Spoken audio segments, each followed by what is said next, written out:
Saludos amigos, es un honor para nosotros tener de invitado el día de hoy en el canal Costa Rica Siglo XXI al 43º presidente de la República de Costa Rica para el periodo 1998-2002. Me refiero al doctor y expresidente Miguel Ángel Rodríguez Echeverría. Don Miguel Ángel, que hoy nos acompaña, fue nombrado secretario general de la Organización de Estados Americanos, la OEA, en el año 2004, en donde con mucho honor y sentido de responsabilidad renunció para enfrentar la justicia, para dar la cara. El sistema de justicia terminó por exonerarle durante el año 2012 de todos los cargos. Don Miguel Ángel Rodríguez además fue el líder de la oposición desde el Partido Unidad Social Cristiana, el PUSC, durante la administración Figueres Olsen, 1994 a 1998.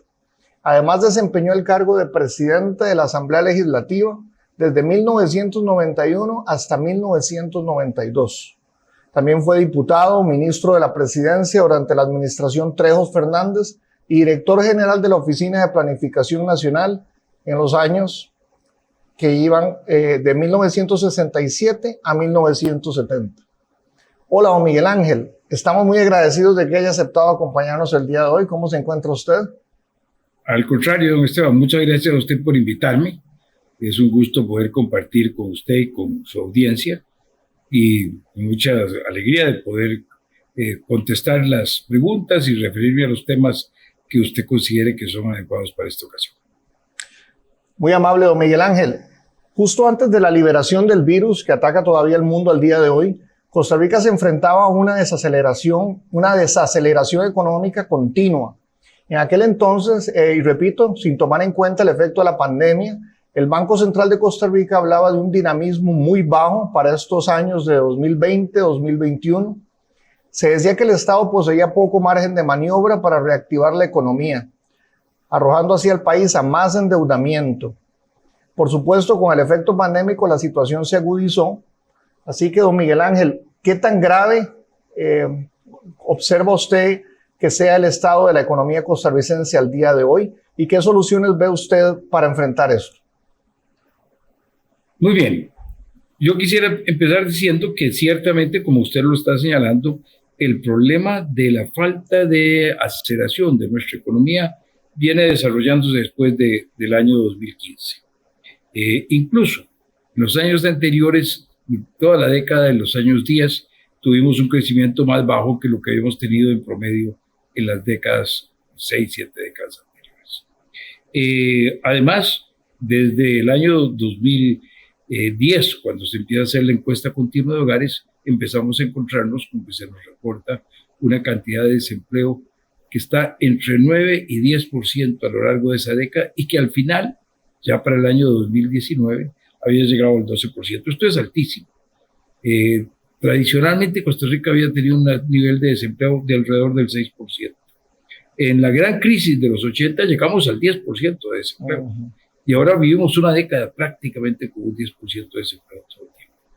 Esto nos muestra que tenemos algunos problemas serios en la generación de producción, en la generación de empleos. Al mismo tiempo, la desigualdad se fue incrementando en el país y se fue creando cada vez un problema fiscal más serio, en que los ingresos no alcanzaban para pagar los gastos que se querían generar cada año. El gasto estuvo creciendo muy aceleradamente a partir del año 2009. Y esa situación nos llevó a la situación muy difícil que tuvimos en el año 2018, cuando, gracias a Dios y gracias a buena voluntad y algún esfuerzo de muchos políticos de distintos partidos, se logró en la Asamblea Legislativa, a pesar de su gran fragmentación y de la poca representación de la fracción de gobierno, solo 10 de 57 miembros, a pesar de eso se logró aprobar la Ley de Fortalecimiento de las Finanzas Públicas, una medida que era absolutamente indispensable, que estableció la regla fiscal. Por cierto, yo había propuesto desde el año 88 al país, y se había presentado un proyecto de regla fiscal desde aquella época, cuando muy pocos países la tenían. Ahora la pusimos cuando ya muchos países la tienen, cuando es muy común. Esto en los textos constitucionales, nosotros no lo tenemos en el texto constitucional, lo tenemos en una ley, la Ley de Fortalecimiento de las Finanzas Públicas. Y adicionalmente a esto, don Esteban, se crearon dos impuestos o dos cambios en los impuestos que fueron propuestos a finales de mi gobierno. Cuando yo entré al gobierno pretendí no tener que poner impuestos y la idea era que con la venta de algunas instituciones públicas que habíamos planteado desde la campaña, con la apertura de los monopolios estatales, con la concesión de las radiofrecuencias para telecomunicaciones, para la telefonía móvil, podríamos tener suficientes recursos para bajar la deuda más del país y para tener más recursos para la inversión en infraestructura vial, de puertos, de aeropuertos, de escuelas que el país estaba requiriendo. Eso, el país no quiso ir por ese camino.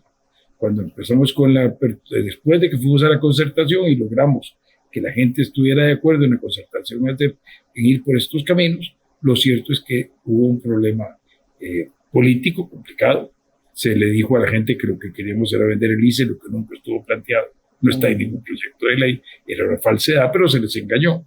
La gente se lanzó a las calles a defender el ICE, que en el colectivo nacional, con justicia, es una gran institución del país. Y lo que ocurrió entonces es que tuvimos que recurrir a otros medios para resolver la situación fiscal y que no era una situación de problema, pero era para generar más recursos para que el gobierno pudiera hacer la infraestructura y la educación y la salud, la seguridad ciudadana que se necesitaba y que no estábamos pudiendo dar a plenitud. Bueno, esos dos impuestos, la transformación del impuesto de ventas en el impuesto de valor agregado y el hacer del impuesto de renta una renta global y no una renta por cédulas, fue propuesto por una comisión que nosotros nombramos de exministros de Hacienda. Lo presentamos al Congreso y no fue hasta el año 18 que fue aprobada, acumulándose en todo ese periodo, además por un gran crecimiento del gasto que se iba a partir del 2009, no ya una necesidad de poder enfrentar las demandas que sobre el Estado con justicia hacia los ciudadanos, sino una situación grave. Estábamos saliendo de eso cuando nos cae la pandemia. Entonces, las dificultades que se venían acumulando en crecimiento muy frágil, muy lento, en alto desempleo, en otra cosa muy seria. A partir del año 10 crece la informalidad. La informalidad es la gente que tiene un empleo que no está protegida por la seguridad social y muy a menudo no está protegida por la legislación laboral. Es muy serio. Estas personas que tienen una situación de empleo no tan favorable y que se da porque no les queda otro recurso que encontrar esa posición porque no hay empleos formales suficientes. Era del 40% en el 2010 cuando empiezan las encuestas continuas de empleo. Para el 2019 había llegado al 47%, prácticamente un 20%. Una cosa realmente escandalosa. Sí. Antes de esta situación del 19 y sobre todo antes del 10 y antes, éramos un país con una tasa de informalidad relativamente baja para los estándares de países en nuestro nivel de desarrollo. Pero después de eso ya nos pusimos al nivel casi promedio de América Latina, un poquito. Entonces, realmente todo esto eran problemas muy serios que se agravan cuando nos ataca la pandemia.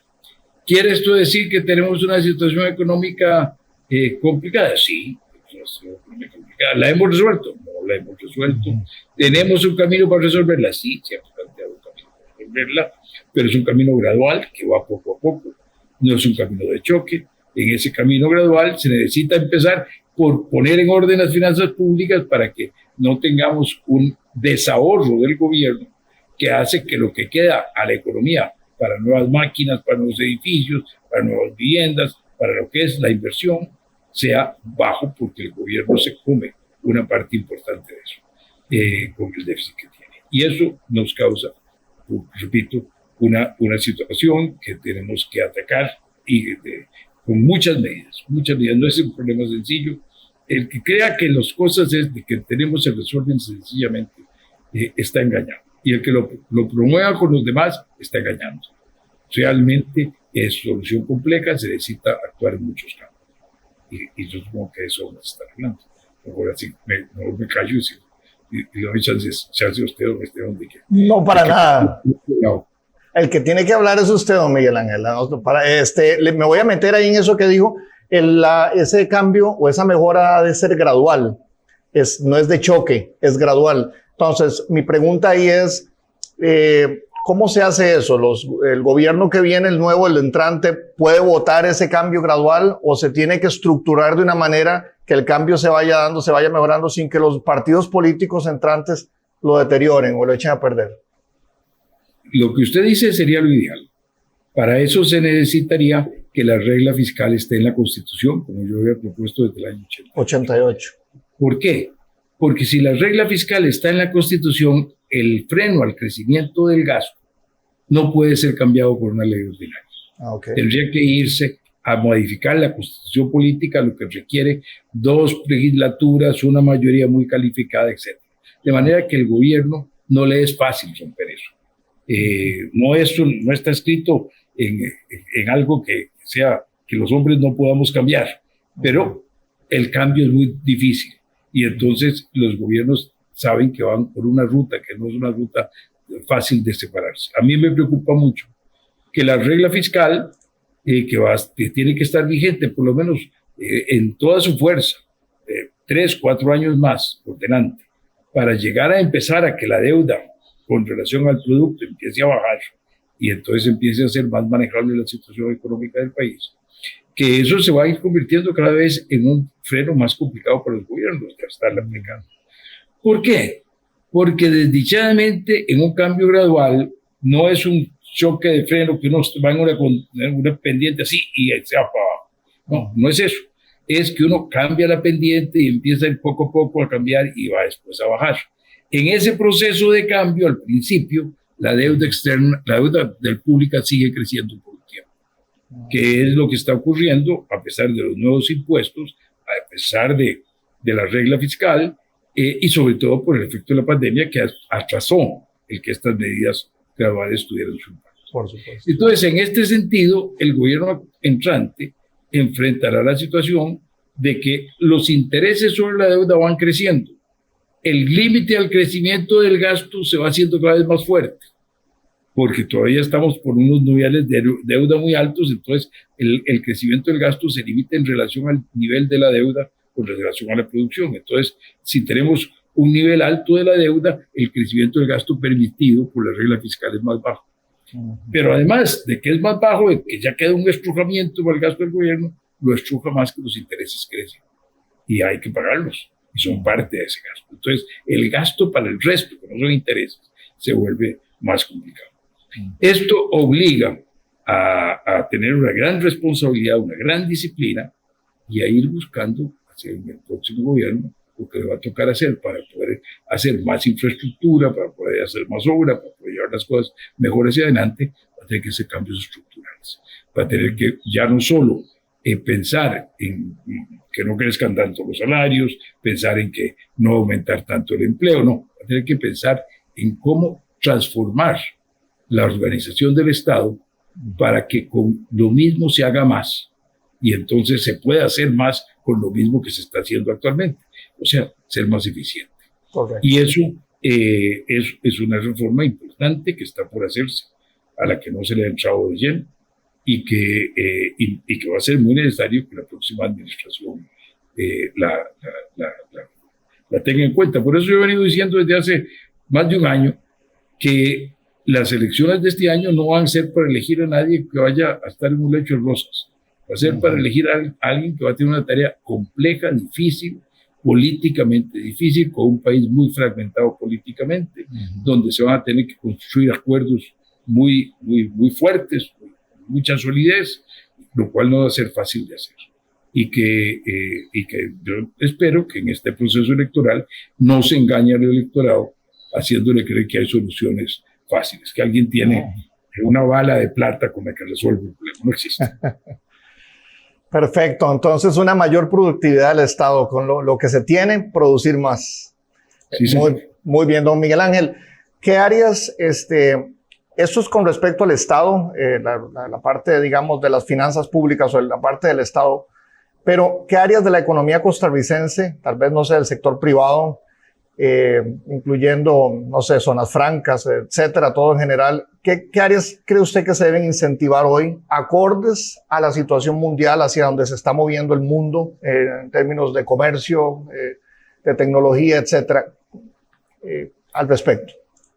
Bueno, yo creo que si nosotros vemos lo que hemos hecho bien y que lo que no hemos hecho también en los últimos 30 años, últimos 40 años, es que lo que hemos hecho bien es que hemos diversificado la producción, hemos logrado diversificar las exportaciones, hemos aumentado muchísimo el volumen de las exportaciones en relación a la producción nacional, hemos desarrollado servicios como turismo, etcétera, que han sido muy importantes en generar empleo y en generar crecimiento.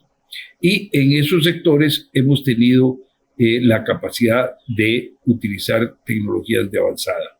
Las empresas que han venido a las zonas francas, etcétera, nos han traído tecnologías del primer mundo. Y en eso hemos tenido mucho éxito. Desdichadamente, y no es que sea fácil hacerlo, no logramos en ese periodo que la economía tradicional, la economía que produce para el mercado interno, la economía que produce para el mercado centroamericano, la economía que produce mucho de la exportación de bienes agrícolas, aunque en los bienes agrícolas ha habido aumentos tecnológicos muy importantes que sí se han venido haciendo. Pero muchos de esos sectores no han tenido el mismo ritmo de crecimiento. Entonces, se nos ha creado una situación complicada. Tenemos un sector con un crecimiento rápido.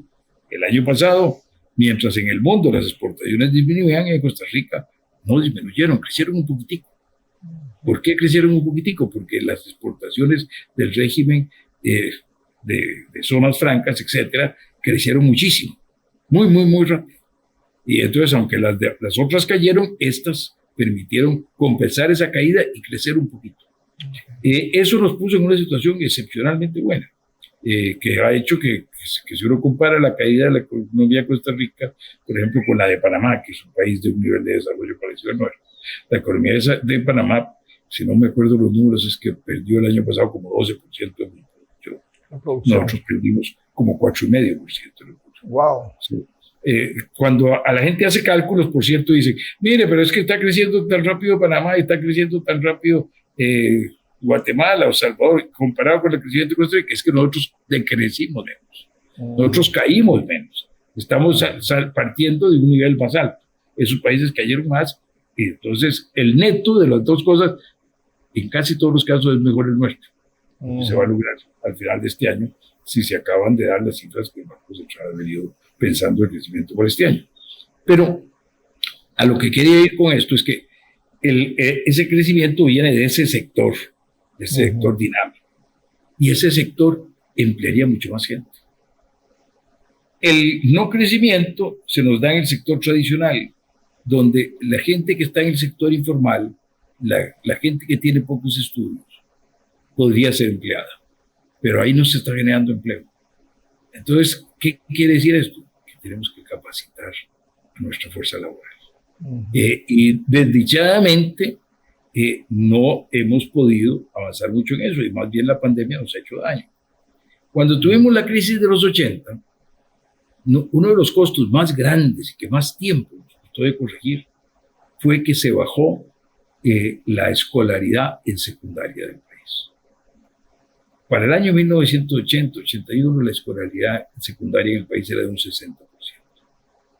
Para 2 o 3 años después estábamos en un 48%. Wow, mucho. Una pérdida terrible. Eso quiere decir que educamos a un 20% menos de la población, de lo que la veníamos educando.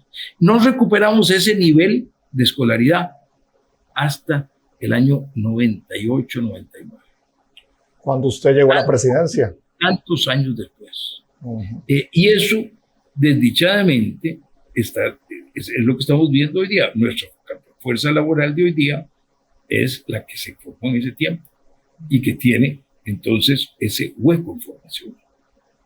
Por otro lado, el INA, que tenía que hacer la capacitación laboral, tuvo una caída tan terrible en su actividad en la década de 2010 que graduó menos gente que la que graduaba en 2009 o 2010, fue graduando cada vez menos gente. Y cada vez menos gente en cosas que le daban empleabilidad. O sea, cada vez tuvimos un INA formando en cosas del pasado, en habilidades que eran tal vez buenas en los 80 o los 90, pero que ya no eran ahora requeridas por las empresas, que no generaban empleo formal.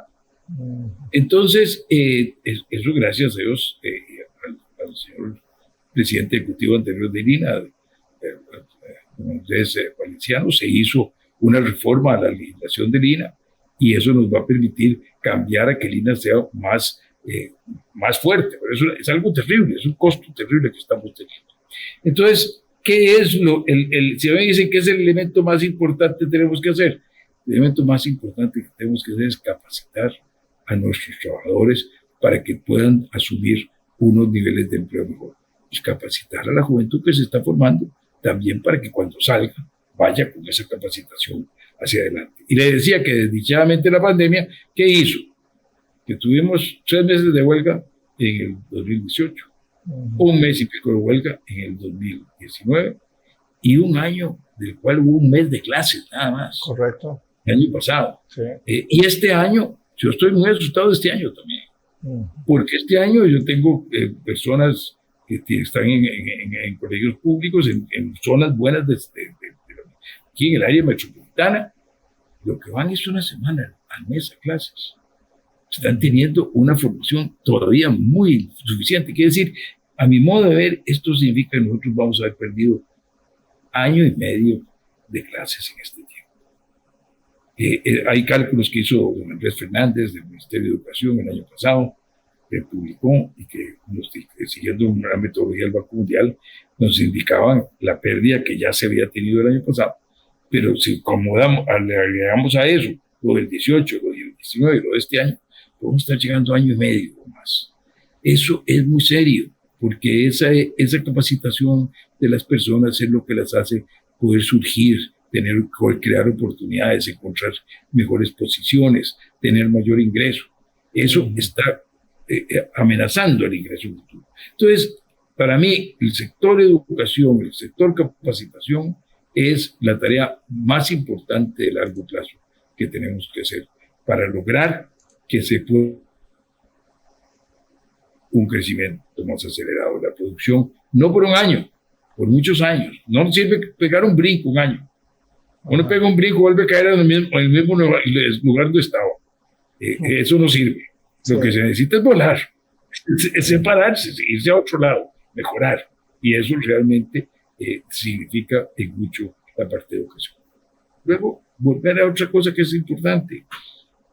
¿Dónde colocamos nuestra producción más tradicional? Centroamérica y el mercado interno, compitiendo con las importaciones que vienen de los productos.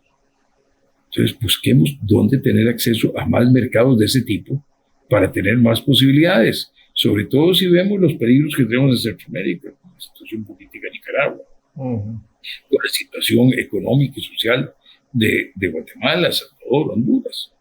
Entonces, a mí me parece que uno de los errores más lamentables de este gobierno es no haber seguido con la Alianza del Pacífico, que nos daría un acceso privilegiado a mercados más amplios.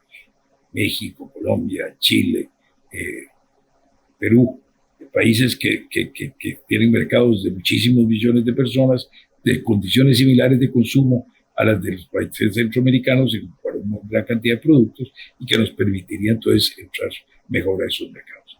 Y ahí es otra parte. Entonces, una parte es preparar a los trabajadores, la otra cosa es mejorar la demanda por los trabajadores que tienen una situación de una formación no tan amplia para estar en las zonas francas. Perfecto. Finalmente, tenemos una gran ventaja. Nosotros nos queda un bono.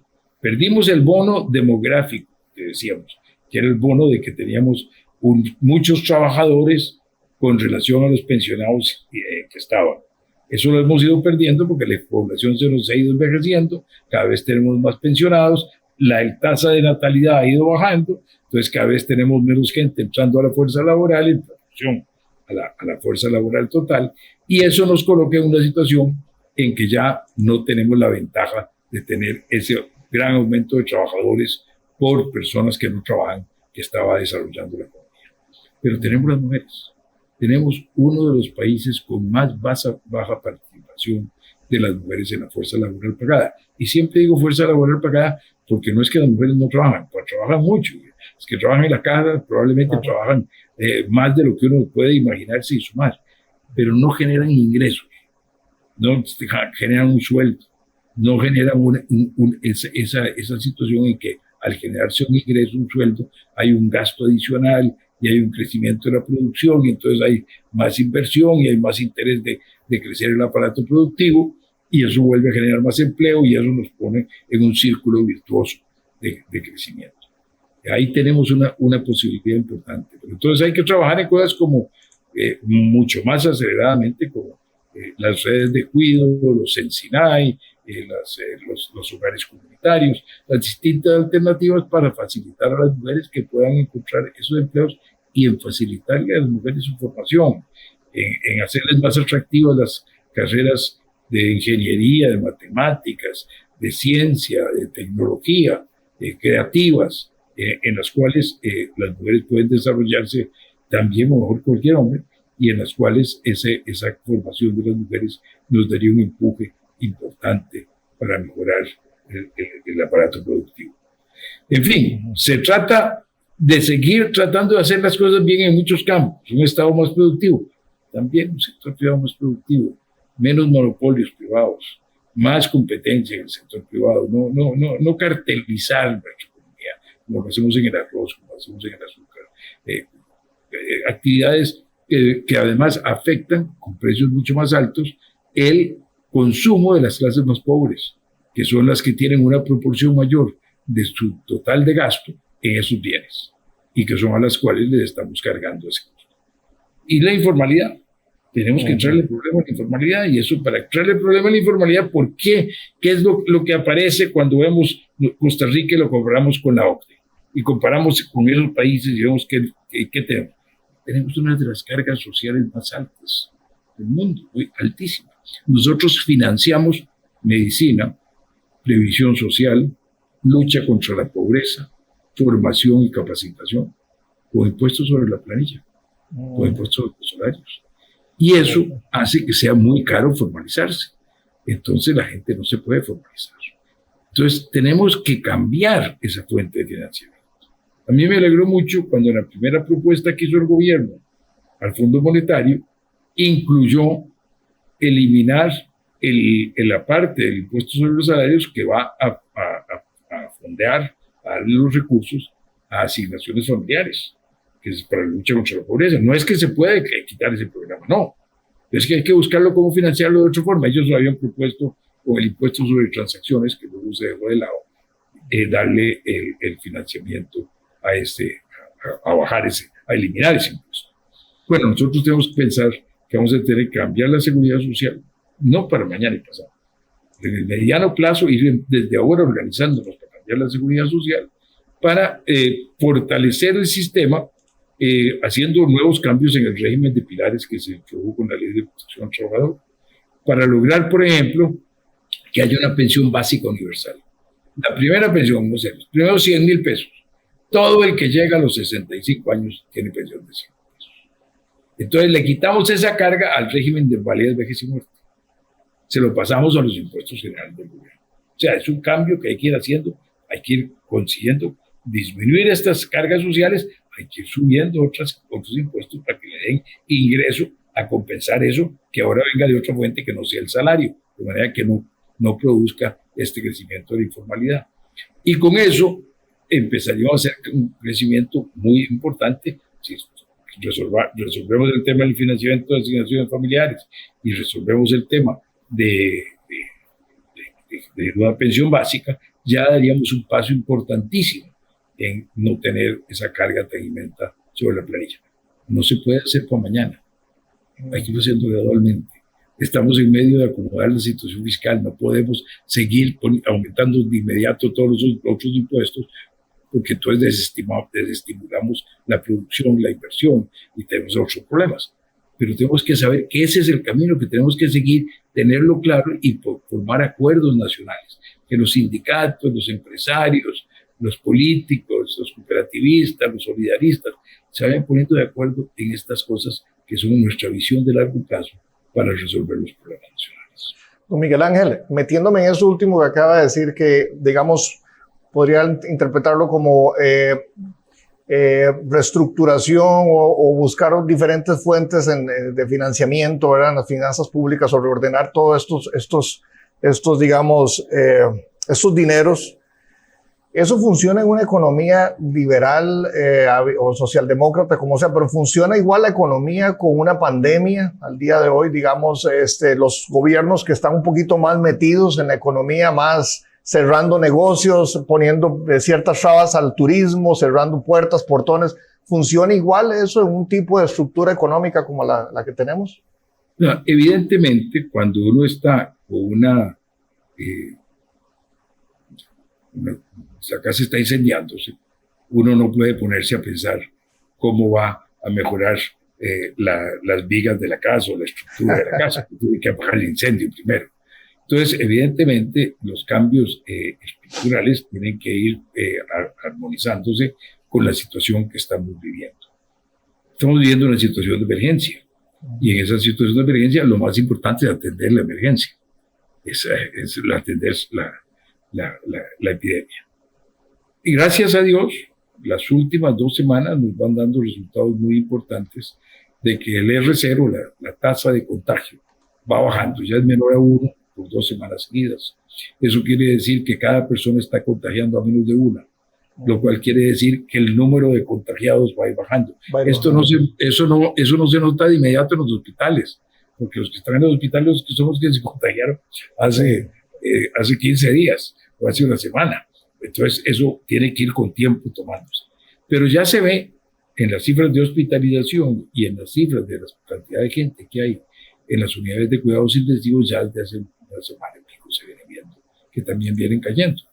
Entonces yo soy optimista de que siguiendo con la vacunación y siguiendo con las medidas de buenas prácticas de personales de relación con los demás, usando las mascarillas, tratando de no estar en grupos muy grandes dentro en lugares cerrados, evitando andar tocando cosas que no tenemos que estar tocando y tocándonos la cara.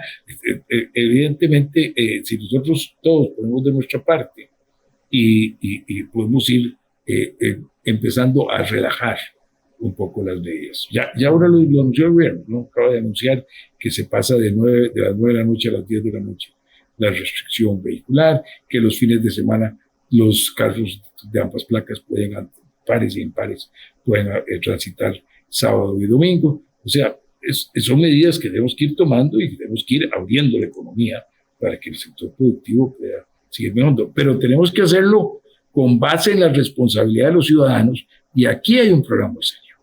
Y es que cada vez vacunarse hace más difícil. Antes no se podía vacunar porque no teníamos las vacunas. Pero desde hace 2 o 3 semanas no podemos vacunar porque no tenemos la gente a la que vacunar. Y falta mucha por vacunar. Entonces, la responsabilidad en este momento está fundamentalmente en los ciudadanos. Es decir, es una barbaridad la que se ha hecho en el mundo, en Costa Rica, de asustar a la gente con la vacuna. Estas tonterías de que van a meter un chip y que los rusos van a seguirlo, van a saber lo que está pensando, ¿qué le importa a los rusos lo que Miguel Ángel Rodríguez esté pensando o no esté haciendo? No le importa un carajo. Perdónenme la expresión. Usemos la cabecita. Son cosas totalmente sin sentido, pero esas cosas sin sentido han asustado a la gente. El haberla asustado con la vacuna AstraZeneca, que es la vacuna que se ha usado en Europa, en casi todos los países, casi por 100%. Don Miguel Ángel, ¿y es efectiva la vacuna? Es efectiva. No es prueba garantía total. Desde el principio se dijo, es un 90%, un 88%, un 85%. Pero ambas, eso es mucho. Es decir, que en lugar de tener un 100% posibilidad de contagio, yo tengo solo un 15% o un 10%, sí, es una diferencia del cielo a la tierra. Sí, mucha diferencia. Y entonces eso es lo que deberíamos estar aprovechando. Y realmente yo creo que una de las tareas más importantes en este momento de todos los costarricenses es hacer conciencia en todos los demás de que hay que vacunarse y ayudar a que se convierta en algo mucho más efectivo la vacunación de lo que ha sido en las últimas semanas que a mí me preocupa cómo ha caído el ritmo de vacunación. Don Miguel Ángel, estamos cerca a la vuelta de la esquina, por decirlo así, de las elecciones. Entonces, quería hacerle unas preguntitas al respecto.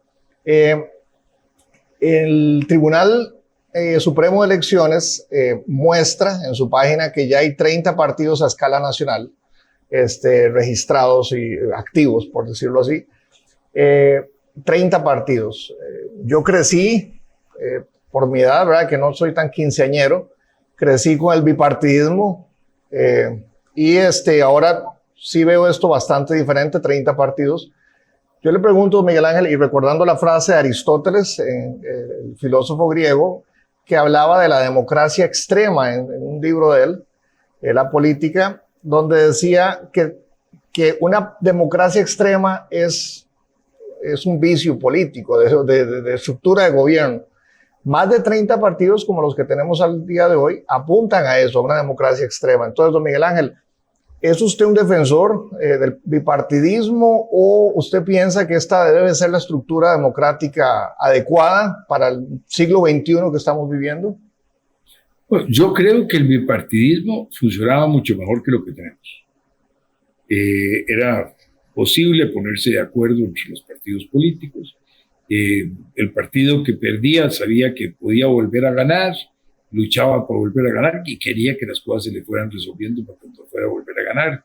Entonces, en el Congreso podía hacer que el costo político de las medidas para el gobierno fuera lo más alto posible, porque eso era su tarea de tratar de ganar las elecciones, pero lo hacía no impidiendo en general, no excepciones, no impidiendo que se tomaran las medidas. A mi modo de ver, esto entró en un problema serio cuando en el gobierno de don Rafael Calderón la oposición no permitió que se aprobara el PAE 3. El gobierno de don Luis Alberto Monge, que había hecho un esfuerzo extraordinario que yo admiro, a pesar de su ideología, de su formación, de sus años de vida política, entender el problema que tenía el país y decir, necesito un cambio, no puedo seguir siendo lo mismo, hay que cambiar la forma de hacer las cosas. Y estuvo de acuerdo en hacer esos cambios, tuvo la oposición, el apoyo de la oposición total, tanto que la mayoría de las leyes complicadas se aprobaban con igual buen número de votos del gobierno y de la oposición, porque una mitad del partido del gobierno no quería aprobar esas medidas, porque eran contrarias a lo que ellos habían venido predicando por muchos años, de un estatismo mucho más fuerte y de una intervención mucho más fuerte en la economía, el Estado empresario, pobreza, todas las cosas que venían del pasado. Entonces, evidentemente, ahí se le dio todo el apoyo, se aprobó el PAE 1 y se aprobaron los SAL, los Structural Adjustment Loans, que se llamaban con la ID, se le dieron todos los recursos necesarios. Al gobierno de don Oscar Arias se le aprobó el PAE 2 también, y se le dieron los votos para que se aprobara el PAE 2, porque también le faltaban de su propio partido, aunque tenía mayoría en la Asamblea. Cuando viene el gobierno de Rafael Ángel, y Costa Rica hasta ese momento, en los récords del BID que llevaba de la velocidad del ajuste en los distintos países después de la crisis de la deuda externa de inicios de los 80, Costa Rica estaba de los primeros, era los que iba más avanzado haciendo las cosas. Y después de eso pasamos de ser conejo a ser tortuga. Pasamos de ir muy rápido a ir lentamente. Y el cambio principal fue la no aprobación del PAE 3. Ahí se dio un golpe, que yo creo que es un golpe que empezó a generar un poco la visión contra los partidos, contra el bipartidismo. Y esa situación que ahí se da nos coloca en una coyuntura en que ya empieza a sentirse las dificultades. Cuando yo llego al gobierno, a pesar de que nuestra elección habían, si mal no me acuerdo, habían 17 candidatos presidenciales, pero habíamos 2 que teníamos el 96% de los votos. Correcto. Entonces realmente era una cosa muy, muy diferente. Pero ya en ese momento yo empecé a sentir que el ambiente contra el bipartidismo era muy fuerte, que las cosas iban a complicar. O sea, don José Miguel Corrales por una parte empezaba a hablar contra ese sistema y contra que todo era corrupción. Empezaban otros políticos, don Otto Solís, que salió después a fortalecer esa corriente, que ya estuvo para las elecciones siguientes. Entonces, todo eso ya se veía venir. Entonces yo hice la concertación nacional para tratar de obtener apoyo para las medidas, recurriendo ya no a los partidos políticos, sino a la sociedad, a los sindicatos, a los empresarios, a los cooperativistas, a los solidaristas, a los grupos feministas, a los grupos de apoyo a nuestra población nativa, etcétera, ambientalistas, todos participaron. Y logramos avanzar en algunas cosas importantes. No logré que se me aprobaran las otras, como lo dije hace un rato, la apertura de los monopolios, la venta de empresas estatales. Entonces, ya empezamos a ver que la cosa se complicaba hacia el futuro. Y ahí empecé yo a hablar de la necesidad de un cambio del sistema, que si íbamos a ir a un sistema en el cual no iba a haber un bipartidismo con presidencialismo, era muy complicado, porque el presidencialismo se elige aparte el presidente y aparte el poder legislativo. Entonces, para que esto camine, los que eligen al presidente deben poder elegir una mayoría en el Congreso. Pero si cuando hay muchos partidos, el partido de gobierno no va a tener una mayoría. Correcto. Entonces, ¿cómo va a gobernar? Se traba. Entonces, pues, si uno ve los sistemas parlamentarios, o ve el sistema semiparlamentario, o semipresidencialista francés o finlandés, que era el que yo propuse que siguiéramos, y propusimos una reforma constitucional para hacer eso, para ir a una dirección en la cual, para hacer gobierno, se necesitaba tener mayoría en la Asamblea. ¿Cómo se hace eso? Hay que formar una coalición después de las elecciones, como para elegir un primer ministro en Austria, o en Alemania, o en España, o en Dinamarca. Entonces, el tema era que de esa manera se lograba conciliar el multipartidismo con un sistema eficiente de gobierno, en mi opinión.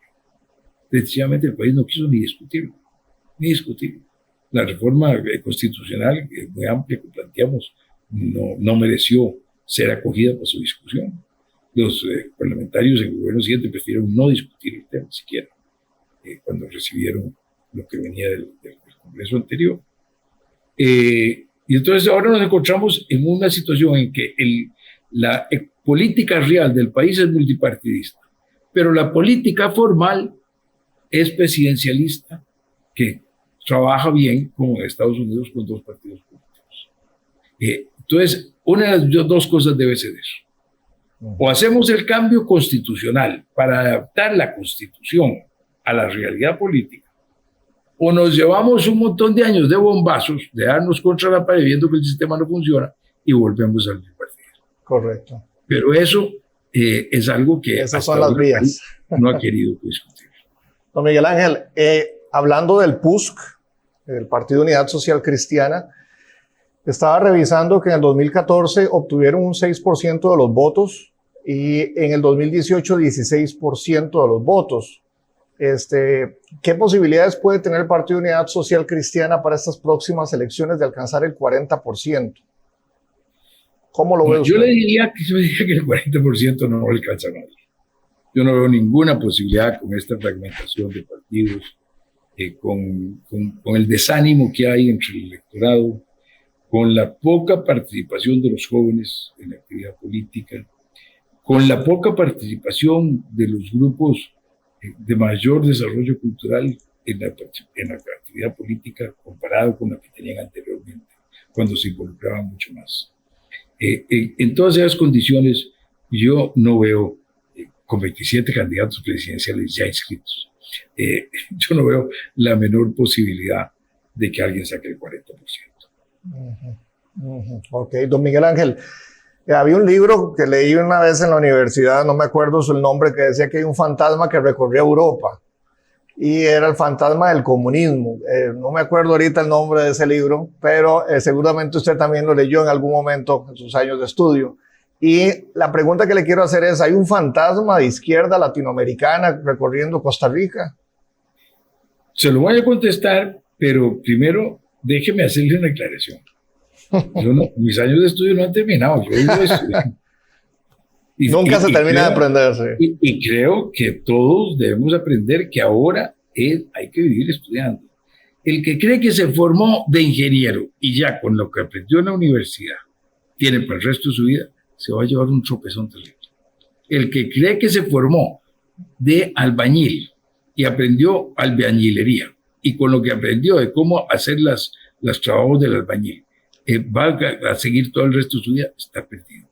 Hoy el cambio es tan rápido que para vivir más o menos decentemente vamos a tener que estar aprendiendo cosas nuevas. Constantemente. Y muchas para aplicarlas en nuestra vida laboral y personal. Correcto. Entonces, perdónenme esa digresión, pero muy importante. Me pareció un punto importante dejarle a su audiencia, a su teleaudiencia. Pero no voy a rehuir el tema. Ahora vamos al tema. Caramba, ¿cuál era el tema? El tema era el fantasma de la izquierda latinoamericana, si anda dando vueltas por Costa Rica. Bueno, el fantasma de la izquierda anda por Latinoamérica. Ajá. Veamos lo que ha pasado en los últimos años. Venezuela, Nicaragua, Bolivia, Ecuador. Ecuador se salvó en la rayita, ahí al final, en una siguiente elección. Bolivia iba rectificando y volvió a caer en lo mismo. Argentina había escogido otro candidato y volvió a caer en el populismo de la señora Fernández de los Kirchner, que la había llevado a esta situación, que viene manejándose como una situación de manejo muy ineficiente de las políticas económicas desde hace 60 o 70 años. Antes era un país muy desarrollado, comparado con el resto del mundo, desdichadamente. Nicaragua, bueno, ya los mencioné, Cuba. Pero además, digamos, la situación en México, donde hay un presidente muy popular, pero con una visión muy yoísta. Yo y mi pueblo somos la misma cosa, la relación, eso es la base del populismo, es que no son las instituciones lo importante, sino que es el caudillo. El líder, el caudillo y la gente que los interpreta, y entonces no tienen necesidad de por qué someterse a las reglas del Estado de Derecho, porque su objetivo es tan valioso, su comunicación con el pueblo es tan franca y sincera y fuerte, que entonces pueden romperlo todo. Y los resultados los tenemos en lo que ocurre después. Correcto. Pero tenemos peligro de que esto se fortalezca más. La situación en Chile, la situación en Colombia hacia el futuro, donde puede volver un gobierno con un signo más dirigido a esa dirección. No digo que vaya a ocurrir, pero son posibilidades que están ahí, lo que está ocurriendo en Perú. Entonces, realmente ese fantasma no es tan fantasma, tiene mucha carnita. Y eso sería, entre más gordito se ponga ese fantasma, me imagino que más difícil es despacharlo. Digamos, nosotros los costarricenses, y como yo de otras épocas, que crecimos más bien viendo todo eso con otros ojos. Así es, don Esteban. Vea usted lo que le ha costado al pueblo venezolano tratar de salir de un gobierno que tuvo incluso la situación, yo no estoy seguro de lo que lo voy a decir, pero yo creo que no hay antecedente alguno de esta situación, de que más de 50 países no reconozcan a su presidente y reconozcan al presidente electo por el Congreso después de las elecciones últimas de Maduro. Eso es algo que yo no me acuerdo de haberlo visto nunca. Correcto. Sí. Y a pesar de eso, no han logrado encontrar una ruta para la democratización del país. Y ahí están en México reunidos tratando de ver si la pueden encontrar. Representantes del grupo de la oposición que están en la Asamblea Nacional con el presidente Guaidó y los que están con el señor Maduro. Entonces, cuando los gobiernos que no tienen respeto por la institucionalidad, por el Estado de Derecho, por la libertad de expresión, por la libertad de las personas, se van quedando en el poder, se vuelven muy difíciles de vencer. Usted Cuba, es lo que ha pasado en Cuba, son 70 años, más de 70 años del gobierno que estableció don Fidel Castro. de Castro. Y eso se va haciendo cada vez más difícil. Ve usted la situación en Nicaragua. Anteriormente, las elecciones anteriores, el señor Ortega y la señora Murillo hicieron cosas violentas contra el sistema electoral, pero comparado con lo que están haciendo ahora, nunca, no hicieron nada. Apenas desinscribieron algunos partidos políticos y le impidieron a algunos ser candidatos, hicieron unos cambios ahí y no permitían que hubiera mucho manejo de medios de comunicación, etc. Pero ahora han descabezado todos los partidos que tenían algún chance de oponérsele y han metido a la cárcel a todos los candidatos que se han quedado en el país y que podían ser candidatos. Salvo los candidatos zancudos, los que son aliados del régimen. Entonces, en esas circunstancias, ¿qué va a pasar después de las elecciones el mes entrante en Nicaragua? Ese gobierno ya es una dictadura con una fuerza que mata a 300 y pico personas en el 18 y que está dispuesto a hacer cualquier cosa para quedarse en el gobierno. Entonces, cuando estos gobiernos se van estableciendo y pasa el tiempo, se vuelven mucho más difícil de volver a la democracia. Se vuelve, porque los países dan vuelta, pero los periodos pueden ser muy largos. ¿Y a qué precio también? Sufrimiento atroz, terrible. Venezuela, país en recursos naturales más rico de América Latina, uno de los más pobres hoy día, uno de los más pobres, un 70% de la población en pobreza. Mueren de hambre, de hecho, sí. 6 millones de sus habitantes han abandonado el país. 6 millones. Cuando uno ve estas cifras, es que realmente se da cuenta de lo que es el sufrimiento humano. Salir caminando hacia Colombia, hacia Perú, hacia Chile. Realmente es una hazaña épica la que hacen estas personas. Y lo hacen porque encuentran que no pueden vivir, que ya no pueden subsistir, no pueden comer. Entonces, realmente es una situación lamentable. Por eso, yo más que un fantasma engordándose, lo que veo es un monstruo con mucho músculo que se esté formando ahí. Don Miguel Ángel, entonces, además de Latinoamérica, esto que hablábamos de Maduro, los presos políticos que decía el otro día en la CNN, creo que era el Ramos, que eran más de 300 presos políticos en Nicaragua, que usted menciona, también Corea del Norte, Camboya, África Central, la República de África Central, el Congo, Irak, Irán, y el dictador, el que le llaman el último dictador de Europa, Alexander Lukashenko, el belarusiano. Pareciera que se está extendiendo esto, o sea, está regado por todo el mundo.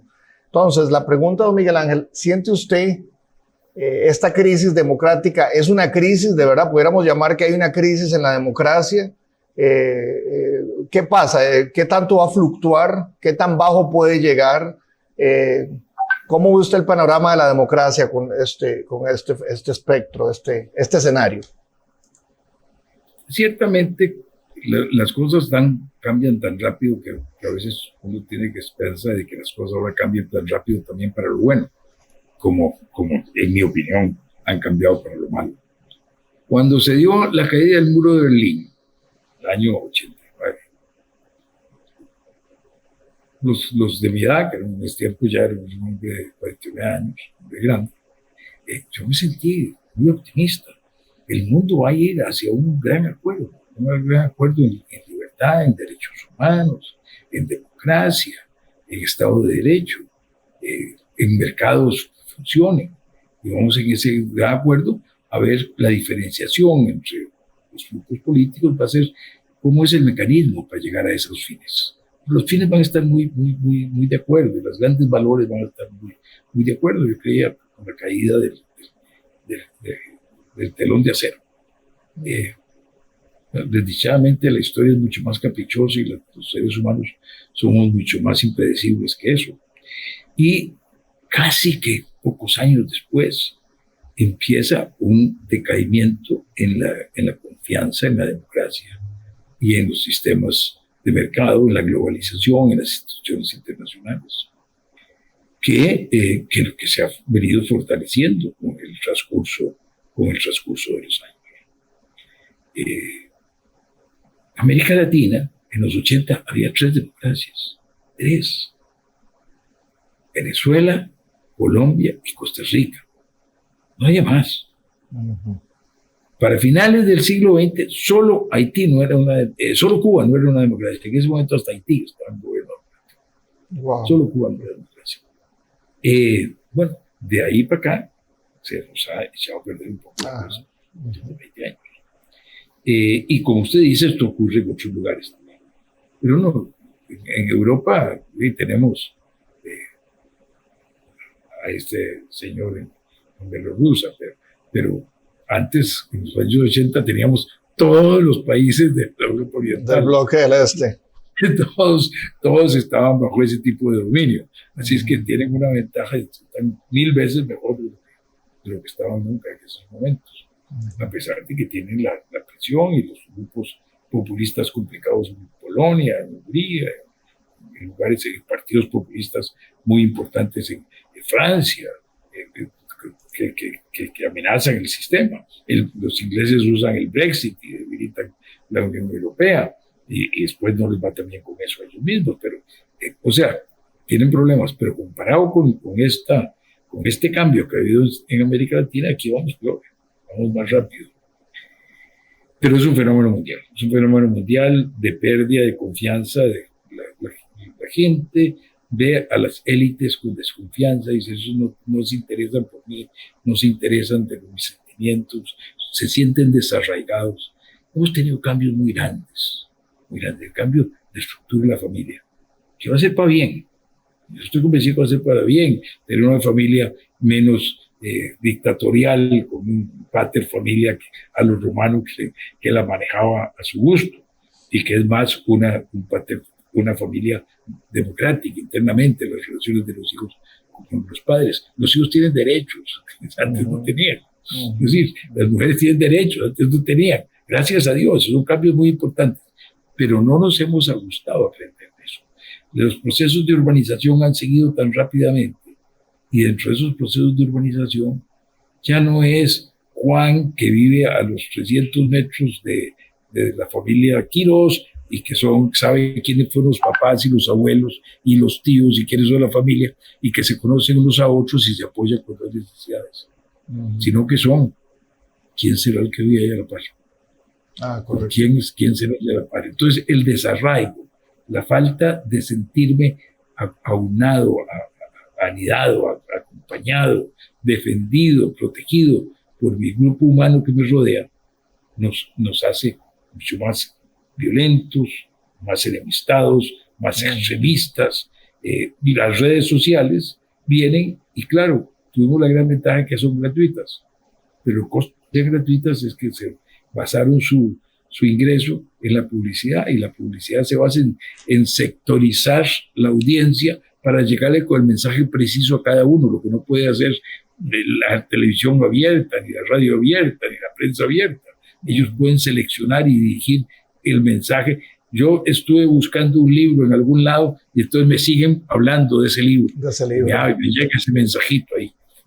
Entonces, eso me segmentó porque solo me junta con los que buscan libros parecidos, con los que tienen gustos parecidos. Entonces, en lugar de unirnos, nos ha separado grupos. Y dentro de cada grupo, entonces, como tienen unas ciertas cosas en común, el extremismo se va haciendo más grande. Porque el grupo ya no tiene el balance de los otros. Y ese grupo se va haciendo cada vez más extremista. Entonces, los grupos se enfrentan más. Y entonces, sentimientos humanos negativos que siempre hemos tenido. El odio, la envidia, la intolerancia, el rencor, se van haciendo más fuertes. Y eso empieza a privar en mucho nuestras relaciones. Y eso dificulta el funcionamiento de la democracia y los sistemas políticos. Pero como decía Churchill,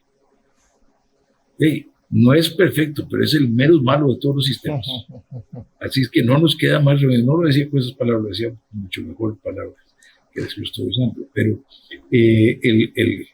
Ese, creo que decía algo así, como que es el más malo de todos los sistemas, excepto por todos los demás.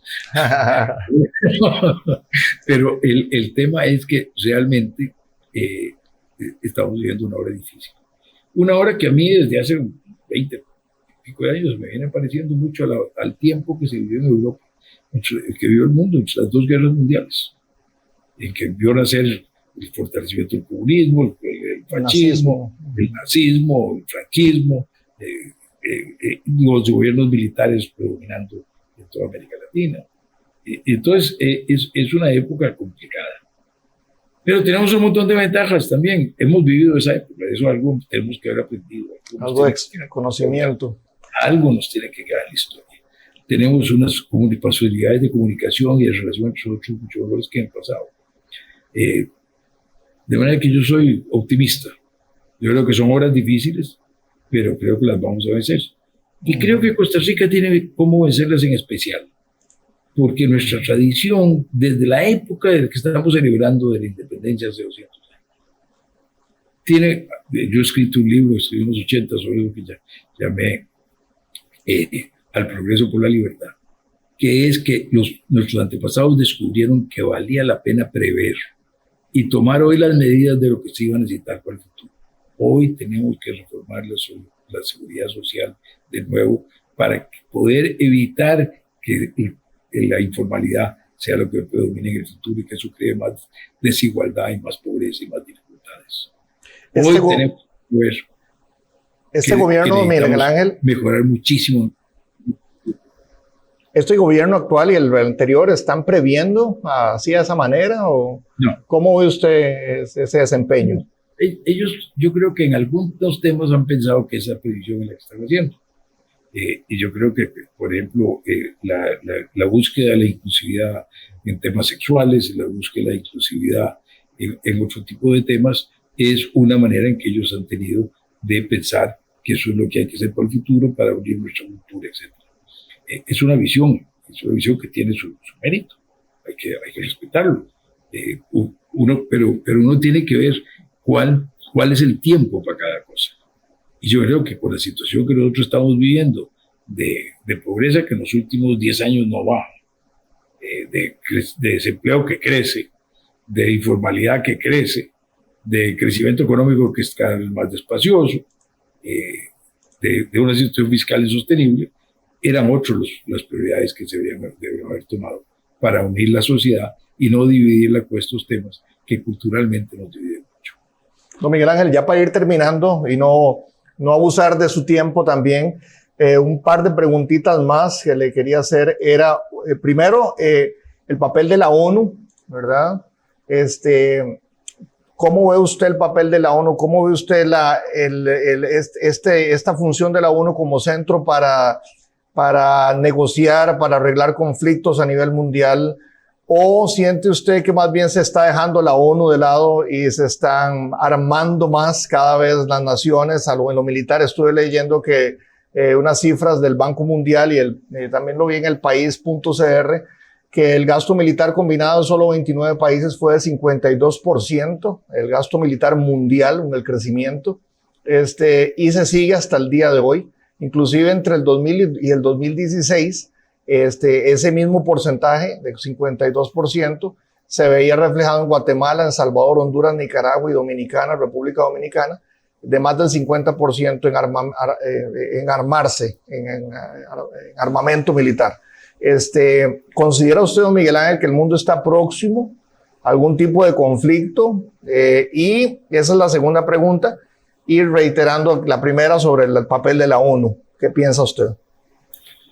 Yo creo que desdichadamente, como mencioné muy en pasando, a pesar de que creíamos que estamos viendo el periodo de globalización muy acelerado y con mucho éxito, que hemos tenido crecimiento del comercio, crecimiento de los cambios culturales, crecimiento del turismo, crecimiento de la movilización de las ideas, crecimiento de la movilización del capital, y que hemos estado viviendo en todos estos años. A pesar de eso, desde después de la crisis del 2008-2009, de la gran recesión, lo que ha venido es una pérdida de confianza y de fe en la institucionalidad internacional y en la globalización. Y eso para mí es un paso muy atrás. El presidente Trump desdichadamente agravó este problema, no recurriendo a resolver los problemas fortaleciendo los mecanismos internacionales, sino recurriendo a la fuerza en su negociación directa con países para tratar de imponer sus puntos de vista. Y eso acabó de debilitar las instituciones. La nueva administración ha tratado de resolver eso, pero es fácil dañar las instituciones, pero recuperarlas siempre toma mucho más tiempo, siempre es mucho más difícil. Naciones Unidas son muy importantes. Yo siento que los objetivos para el milenio le abren los ojos a los países, los hacen ver la necesidad de avanzar en los 30 distintos temas que ahí se plantearon. Eso es muy importante. Yo siento que enfrentamos un problema seriosísimo con ese problema del cambio climático. Y ese problema no lo puede resolver ningún país solo. Tenemos que resolverlo. Yo siento, estoy convencido de que no podemos seguir limitando las posibilidades de comercio internacional, sino que tenemos que volverlas a abrir y normar, que sean por normas, no por imposición de unos sobre otros. Y eso es muy importante, sobre todo para que los países en desarrollo, los menos desarrollados, podamos crecer y acercarnos al nivel de bienestar, que estamos muy largo de ellos todavía. Y yo creo que el mantenimiento de la paz y la defensa de la paz, con todas las fallas y con todos los casos en que no se logra, debe seguirse luchando por ellos a través del derecho internacional. El derecho internacional no es... El derecho local, el derecho nacional, no asegura los resultados. ¿Por qué? Porque a pesar de que existen las leyes y la policía, los juicios, hay asesinatos, y hay robos, y hay fraudes, y hay corrupción. Es decir, la gente... a pesar de todo un sistema represivo bien organizado, lo hace. Ahora en el campo internacional, en que la fuerza es la guerra y no se puede usar más que en casos muy excepcionales, porque el costo de la guerra en sí mismo es terriblemente grande, en vidas humanas, en pérdidas, en la pérdida cultural, en la pérdida de respeto a la vida que se crea. En esas circunstancias es mucho más difícil que el derecho internacional se imponga, pero es la mejor salida. Y la diplomacia, el derecho internacional, la negociación, el intercambio, siguen siendo la mejor solución, aunque no nos asegure el resultado. Entonces yo sigo siendo un fiel creyente en los organismos internacionales. No creo que estemos cerca de una guerra. Las relaciones China-Estados Unidos son muy distintas de las relaciones Estados Unidos y Rusia, no soviéticas. Estados Unidos y China tienen una economía mezclada. Se venden, se compran, se invierten, se pasan información. Están muy compenetrados. China con Europa, China con Estados Unidos, China con los países de otras partes del mundo, igual que Estados Unidos. Entonces, esas zonas. Eso es muy distinto que los bloques separados que habían en la época de la cortina de hierro y el bloque soviético y el bloque democrático. De manera que yo no veo el riesgo de la guerra tan grande. Veo otros claro que hay un riesgo. El riesgo es la existencia de los armamentos nucleares, que deberíamos avanzar a tratar de algún día eliminarlos. Eso es, hasta que se desaparezcan del globo, no vamos a tener una seguridad sobre ese tema. Veo el riesgo enorme que tenemos con el calentamiento global. Veo el riesgo gigantesco que nos ha demostrado el COVID-19 con las epidemias que pueden surgir de los cambios en la relación del hombre con la naturaleza, con los animales y con las otras especies. Veo el riesgo inmenso que me asusta muchísimo, de donde la inteligencia artificial, la robótica y el desarrollo de la biología puedan llevar a que unos pocos, con un gran dominio tecnológico, puedan inducirnos a tomar las decisiones que ellos quieren mejor las que nosotros queremos, y nos puedan manipular, no solo sociológica y psicológicamente, no, sino biológicamente, a través de alterar nuestros movimientos internos del cuerpo, nuestros químicos, nuestras hormonas, y que nos lleven en ciertas direcciones. Esos son peligros a los que les tengo muchísimo miedo, y son peligros que tenemos por ahí. Don Miguel Ángel, Perdone, ya como me estoy excediendo del tiempo, y me acordé de una pregunta importante sobre eso que usted toca de la inteligencia artificial y el poder que que muestran quienes manejan la inteligencia artificial. Y lo que mencionó antes de las redes sociales, cómo está segmentada la audiencia, cómo manejan, porque don Miguel Ángel busca un libro o yo, Esteban, buscamos un libro, automáticamente empezamos a recibir esa publicidad, etcétera. Se dirige el mundo con todos estos controles tecnológicos, tanto en lo social como en tecnología propiamente. Se dirige el mundo a un centralismo, se está centralizando cada vez el mundo a quienes manejan eso. ¿Es posible hablar de eso como desde su percepción? Yo le tendría pavor a eso. Me parecería que eso sería deshumanizar al mundo. Sería realmente caer en algo de que uno ve en las historias de terror de futurología. Y creo que debemos hacer todo lo posible por evitarlo. Y creo que el deseo del ser humano, y lo que tenemos internamente, nuestras condiciones más naturales, más propias de nosotros mismos, me muestran que a través de los milenios el hombre anda buscando la libertad, el hombre anda buscando la posibilidad de ser tratado como persona y no como objeto, no como parte de una tribu, no como parte de un reino, no como parte de un feudo, sino como una persona, con su propia voluntad, con su propia capacidad de hacer cosas, limitada por las oportunidades, por la riqueza, por el conocimiento, por muchas cosas, pero con una capacidad de dentro de esos límites poder actuar. Y por eso yo soy optimista de que esa centralización no se va a dar, que iremos más bien probablemente en la dirección de la Unión Europea, de lo que podía haber sido, no ha sido nunca en América Latina, de lo que están tratando de construir ahora que ya China incluso quiere entrar en el mismo sistema en Asia, de la unión de varios países en cosas mucho más amplias que un tratado de libre comercio, organizando y más leyes que les sean comunes, pero con ciertos ámbitos de libertad y con ciertas áreas, cosas regionales que sigan siendo muy independientes. Tal vez municipios mucho más fuertes, gobiernos nacionales más débiles, una organización nacional más mayor fuerza soberana sobre algunas cosas, pero con mucho peso distribuido en lo regional y en lo local, que es lo que nos permite a los seres humanos sentirnos pues en lo nuestro. No un número, sino una persona.